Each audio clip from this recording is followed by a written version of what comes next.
Hello everyone, नमस्कार। मैं doctor Meghnath Verma, Shri Swaminathan naturopathy centre, Guna, Madhya Pradesh से आप सभी का हार्दिक स्वागत करता हूं। आज एक बार फिर हम हेल्थ एजुकेशन सीरीज में कुछ नए टॉपिक के साथ आज यहाँ उपस्थित हुए हैं। आज का हमारा टॉपिक है साइटिका पेन। आज की वीडियो में हम आपको बताएंगे कि साइटिका पेन क्या है, उसके कारण क्या है, साइटिका पेन के लक्षण क्या क्या होते हैं। इसके अलावा हम आपको साइटिका पेन के घरेलू उपचार, प्राकृतिक चिकित्सा, योगासन और कुछ स्पेसिफिक एक्सरसाइज हम आपको आज के वीडियो सीरीज में दिखाएंगे। तो प्लीज अंत तक बने रहिएगा इन सारी बातों को जानने के लिए। ओके, शुरू करते हैं साइटिका पेन के बारे में।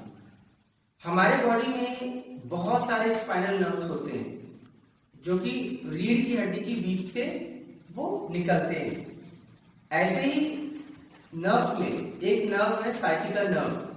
साइटिका नर्व हमारे बॉडी का सबसे बड़ा नर्व है जो कि L4, L5, S1, S2 nerve root से मिलकर बना होता है। तो जब इसी नर्व में किसी कारणवश दबाव होता है या कंप्रेशन होता है तो एक विशेष प्रकार का पेन होता है जो कि हमारे कूल्हे से होते हुए, जंघा से होते हुए पूरे पैरों तक नीचे की ओर जाता है।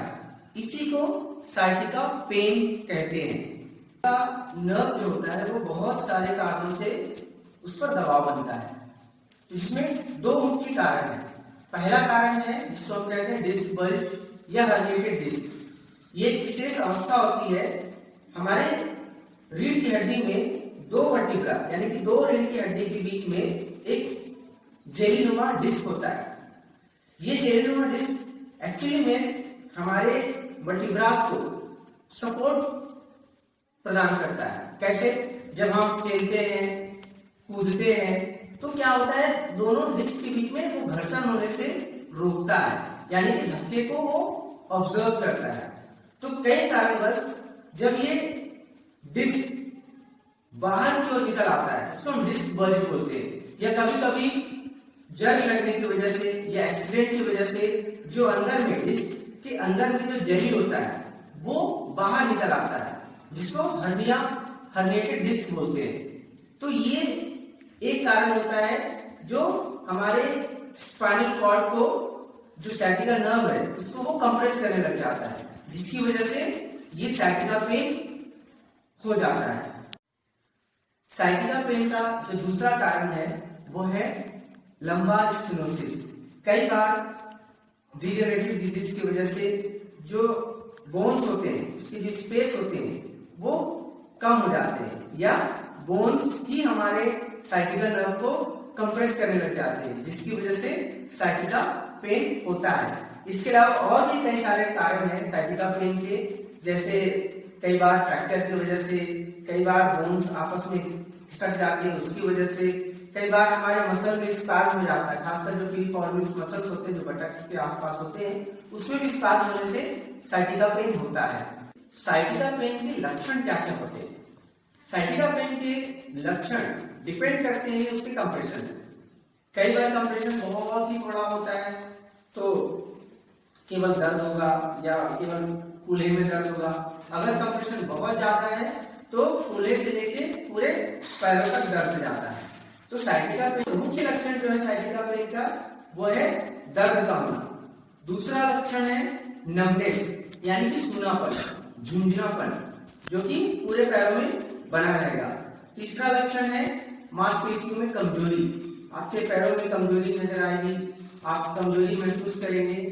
साइटिका पेन के जो मैनेजमेंट की जब हम बात करते हैं तो इसमें प्राकृतिक चिकित्सा, योग, व्यायाम, एक्यूपंक्चर, मसाज थेरेपी, ये रिसर्च बेस्ड ट्रीटमेंट है जो कि रिसर्च द्वारा प्रूव्ड है कि आप साइटिका पेन को इनिशियल अवस्था में आसानी से मैनेज कर सकते हैं। तो हम series by series, one by one आपको बताएंगे सारे मैनेजमेंट के बारे में, और हम घर पे हम ऐसे आपको बताएंगे कि आप ये मैनेजमेंट घर पे ही बैठे बैठे आसानी से कर सकते हैं। तो सबसे पहले हम बात करेंगे प्राकृतिक चिकित्सा। आइस पैक मैं आपको बता दूं, ये इस तरह का रबर बैग आता है जिसको आइस बैग बोलते हैं। आइस पैक का इस्तेमाल कब करना चाहिए? जब आपका पेन बहुत ही सीवियर हो, जब आपका पेन इतना सीवियर रहे कि आप उठने में, बैठने में, चलने में तकलीफ महसूस करें, तब इस आइस बैग का ज्यादा इस्तेमाल करना चाहिए। तो आइस बैग में इस तरीके से इसमें हम आइस वाटर या आइस भर सकते हैं और इसको हम दिन भर में 5 से 6 बार 5 से 7 मिनट के लिए जहां आपको दर्द हो रहा है उसको आप अपने पीठ पर इस तरह से रख सकते हैं। चाहे तो आप रखने के बाद इसके ऊपर टॉवेल बांध सकते हैं। तो जहां पर आपको दर्द हो रहा है वहां आप रखिएगा। तो ये आपके दर्द को इंस्टेंटली कम करने में मदद करेगा। ट्रीटमेंट है हॉट वाटर ट्रीटमेंट, यानी कि हॉट वाटर बैग का इस्तेमाल करना। तो ये बैग है, रबर का भी आता है, इसको हम हॉट वाटर बैग बोलते हैं। इसका इस्तेमाल हम हॉट फर्मेंटेशन के रूप में करते हैं। इसमें हम गर्म पानी भर लेते हैं और फिर से जहां आपका दर्द हो रहा हो, साइटिका पेन जहां आपका हो रहा हो, वहां आप इसे 20 मिनट के लिए, 20 मिनट यानी कि 15 से आप 25 मिनट भी आप कर सकते हैं। इसे आप अपने दर्द वाले जगह पे इस्तेमाल कर सकते हैं। ये भी आपको साइटिका पेन में, दर्द में राहत देगा, साथ ही साथ आपकी मसल्स को ये रिलैक्स करेगा। नेक्स्ट ट्रीटमेंट है जिसको हम कहते हैं कंप्रेस। कंप्रेस ये घर में आसानी से इसलिए कर सकते हैं, इसके लिए आपको सिर्फ एक चाहिए रहता है टॉवेल। आप ये जैसे आपके पास एक टॉवेल है, इस टॉवेल को आप फोल्ड करके इसको गर्म पानी में डिप करके बाहर निकाल के हल्का सा निचोड़ दीजिए ताकि पानी ज्यादा ना रहे, और जहां पर दर्द हो रहा है वहां इसे बिल्कुल इस तरीके से आप रख सकते हैं। इसे भी आप 15 से 20 मिनट तक अपने दर्द वाले स्थान में रख सकते हैं। अगर हम प्राकृतिक चिकित्सा की बात करें तो आप गर्म तेल का इस्तेमाल भी कर सकते हैं, यानी कि जो भी तेल हो, आप घर में सरसों का तेल है, नारियल का तेल है, तिल का तेल है, आप उसे गर्म करके जहां आपको पेन हो रहा है वहां आप जेंटली, ज्यादा प्रेशर मत दीजिएगा, हल्के से उसको आप मालिश कीजिएगा। तो इससे 2 फायदे होंगे। एक तो आपका जो मसल्स है वो रिलैक्स होगा और दूसरा जो दर्द है वो चला जाएगा। इसके साथ ही आप ये भी कर सकते हैं कि तेल का इस्तेमाल करने के बाद उसमें लपेट लगा दें, डबल फोल्ड करके इस तरीके से आप लपेट लगा सकते हैं। तो आप इससे क्या रहेगा, जो गर्म तेल की जो गर्मी है वो बनी रहेगी और जो असर है गर्माहट की वो बहुत ज्यादा देर तक बना रहेगा और दर्द को कम करने में बहुत ही आसानी होगी। नेक्स्ट हम बात करेंगे योगासन। योगासन भी रिसर्च प्रूफ है साइटिका पेन को ठीक करने में, और साथ ही साथ जो मसल्स है जो कमजोर हो जाते हैं, जो वीक हो जाते हैं, उसको भी स्ट्रेंथन प्रदान करते हैं।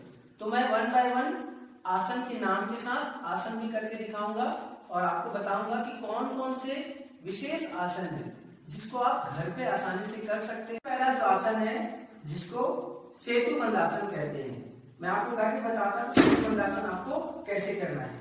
तो आपको इस तरीके से किसी भी योगा मैट में जमीन पर पीठ के बल आपको लेट जाना है, ठीक है।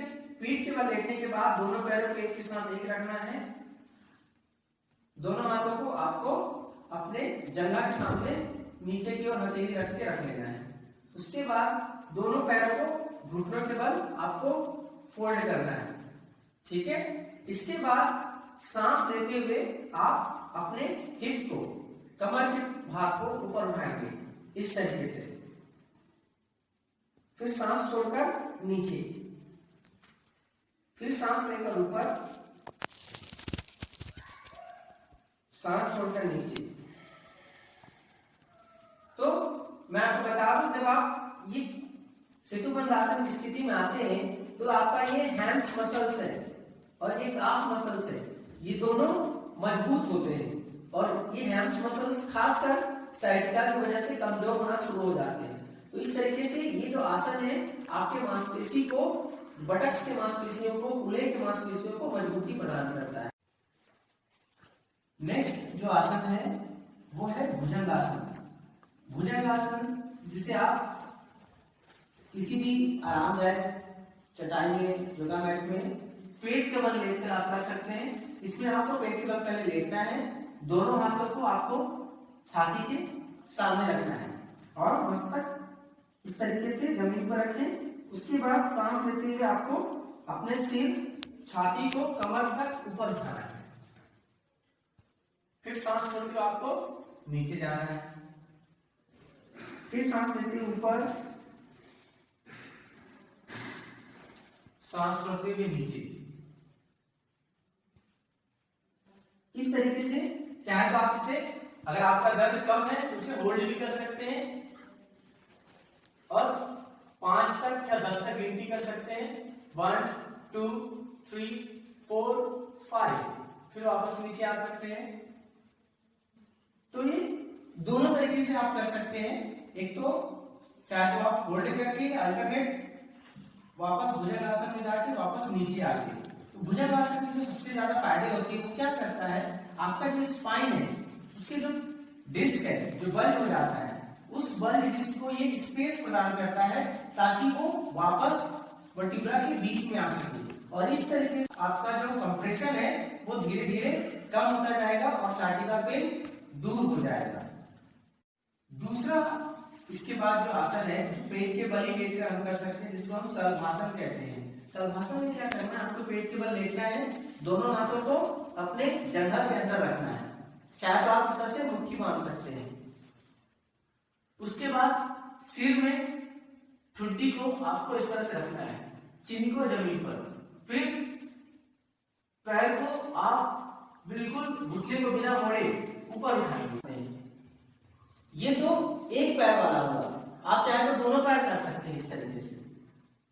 फिर नीचे सांस लेते हुए दोनों पैर ऊपर, सांस छोड़ते हुए नीचे, सांस लेते दोनों पैर ऊपर, सांस छोड़ते हुए नीचे। तो ये सलभासन एक विशेष आसन है जो आपके बटक्स यानी कि कूल्हे के मसल्स को और आपके हैम्स मसल्स को मजबूती प्रदान करता है। तो इसको आसन के बाद हम आपको कुछ स्पेसिफिक स्ट्रेचिंग टेक्निक बताएंगे जिसको आप घर पर कर सकते हैं।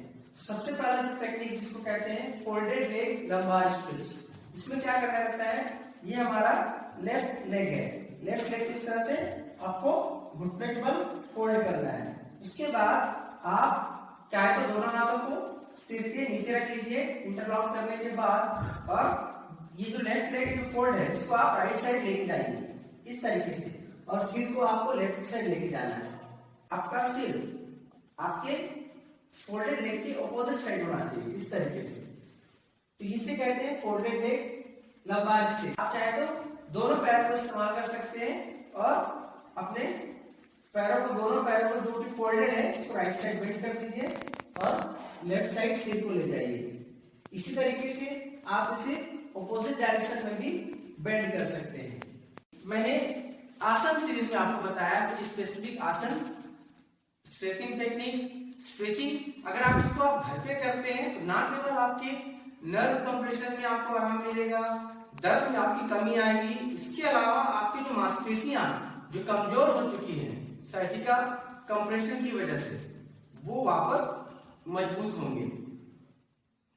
आप सभी नए व्यूअर्स को जो हमारे YouTube चैनल पे नए हैं उनसे हम रिक्वेस्ट करेंगे कि आप हमारे YouTube चैनल को ज्यादा से ज्यादा सब्सक्राइब करें, ज्यादा से ज्यादा लाइक करें, क्योंकि हम अब ये इस तरीके से हेल्थ एजुकेशन की एक सीरीज बनाने वाले हैं जिसमें हम आपको आपके स्वास्थ्य के प्रति ज्यादा से ज्यादा जागरूक करेंगे, जिसमें हम आपके अलग अलग बीमारियों के बारे में हम आपको बताएंगे, साथ ही साथ उसके घरेलू उपचार जो आप घर पे कर सकते हैं और अपने आप को ठीक कर सकते हैं, इसके बारे में भी ज्यादा से ज्यादा जानकारी देंगे।